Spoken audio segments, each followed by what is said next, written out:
TBP news, आवाज तुमचा, साथ आमची। श्री क्षेत्र आळंदी देवाची ते पंढरपूर अशा पायी पालखी सोहळ्यात उरुळी देवाची पंचक्रोशीतील डांगे पंच मंडळी दिंडी क्रमांक 8 रथापुढे या दिंडीसाठी अनेक जण पंगत देत असतात। या सर्व पंगत देणाऱ्यांना कैलासवासी हरिभक्त पारायण विठ्ठलपंत अनंता झांबरे यांच्या स्मरणार्थ विठ्ठल मूर्ती देऊन आज पंढरपूर येथे दिंडीत सन्मान करण्यात आला। हा सन्मान उरुळी देवाची गावचे माजी सरपंच तात्यासाहेब भाडाळे पाटील यांच्या हस्ते देण्यात आला। या कार्यक्रमाचे आयोजन होळकरवाडी तंटामुक्ती समितीचे माजी अध्यक्ष बाबूराव विठ्ठलपंत झांबरे यांनी आपले वडील कैलासवासी हरिभक्त पारायण विठ्ठलपंत अनंता झांबरे यांच्या स्मरणार्थ केले होते। कैलासवासी हरिभक्त पारायण विठ्ठलपंत झांबरे देखील अनेक वर्ष पायी वारी करत होते।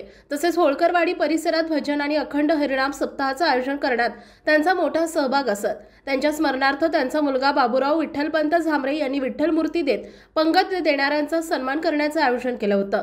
या प्रसंगी दिंडीचे अध्यक्ष हरिभक्त पारायण विष्णुपंत भाडाळे महाराज, दिंडी चालक नानासाहेब झांबरे, माजी सरपंच तात्यासाहेब भाडाळे पाटील, होळकरवाडी तंटामुक्त समितीचे माजी अध्यक्ष बाबूराव विठ्ठलपंत झांबरे, माजी सदस्य साहेबराव झांबरे तसेच दिंडी पायी चालणारे अनेक वारकरी बंधू भगिनी मोठ्या संख्येने उपस्थित होते।